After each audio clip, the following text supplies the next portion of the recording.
Dear students, Assalamu alaikum. We are going to start class 7, lecture 38, which based on unit 12, lines and angles, exercise 12A.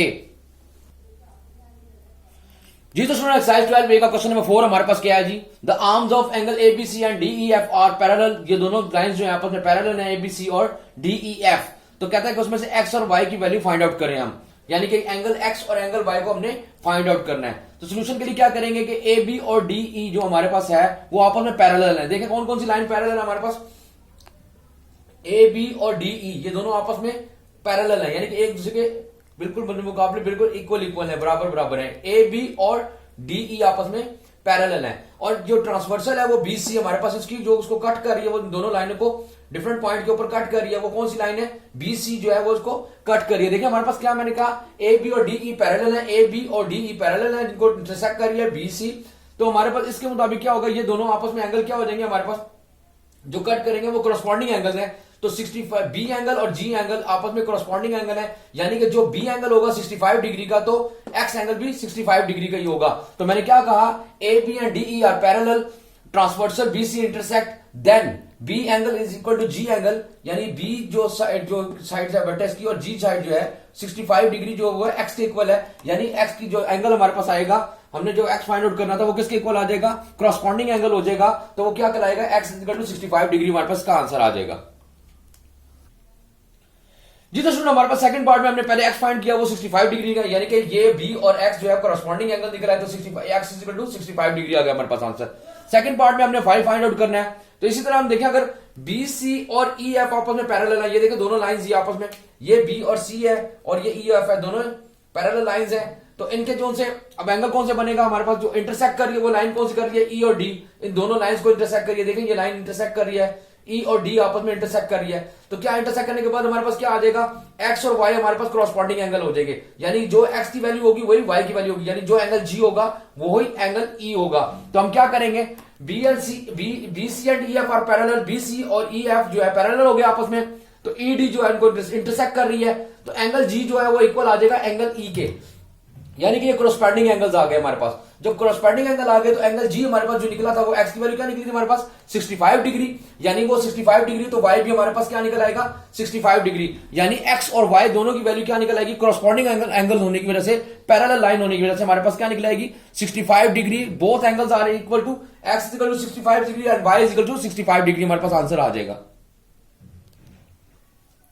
जी तो student exercise 12 का question number 5 हमारे पास क्या है जी, A B जो line हमारे पास है वो पैरेलल है सी डी लाइन के, और पी क्यू परपेंडिकुलर है ए बी के, and L M perpendicular to C D. Find the L M F if P Q is equal to 1.4 centimetre. अब देखो क्वेश्चन क्या है हमारे पास, ये फिगर दी हुई है हमारे पास बुक के अंदर, देखिएगा आप क्वेश्चन नंबर 5 की। क्या है हमारे पास, ए बी और सी डी दो लाइंस है पैरेलल, और उनके परपेंडिकुलर लाइंस है पी क्यू और एल एम। अब हमारे पास पी क्यू जो परपेंडिकुलर लाइन हमारे पास यहां पे ड्रॉ हुई हुई है वो 1.4 सेंटीमीटर की है, उसके बिल्कुल ऑपोजिट एल एम है, उसकी लाइन जो है पैरेलल लाइन जो है एल एम। कहता है जी इसकी वैल्यू फाइंड आउट करके बता देंगे, फाइंड द एल एम। हमने क्या फाइंड आउट करना है, हमारे पास क्वेश्चन क्या फाइंड क्या करना है, हमने इस क्वेश्चन में फाइंड करना है एल एम,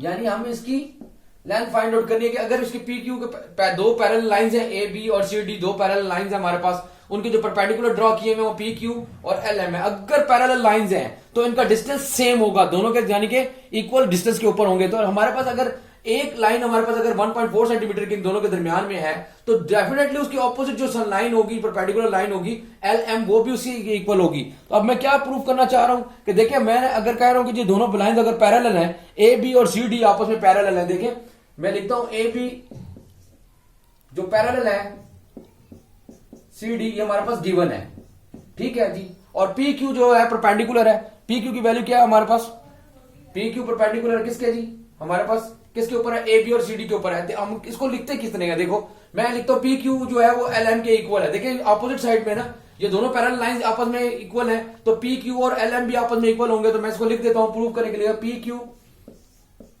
जो लाइन सेगमेंट हमारे पास है वो इक्वल टू एल एम है।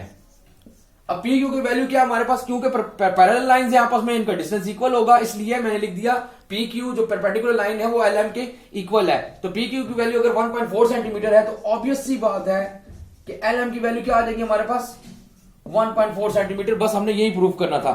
तो हमारे पास क्या थी, मैंने क्या कहा कि क्या क्या क्वेश्चन क्या किया था उसने कहा जी दो परपेंडिकुलर पैरेलल लाइंस हमारे पास ए बी और सी डी, उनके परपेंडिकुलर ड्रॉ किए में हमने परपेंडिकुलर, एक परपेंडिकुलर की वैल्यू में दी भी 1.4 सेंटीमीटर। जो सेकंड लाइन है एल एम परपेंडिकुलर जो ड्रॉ किया हुआ हमने, उसको कहते हैं कि जी उसकी फाइंड आउट कर दे कि जी उसकी लेंथ कितनी है।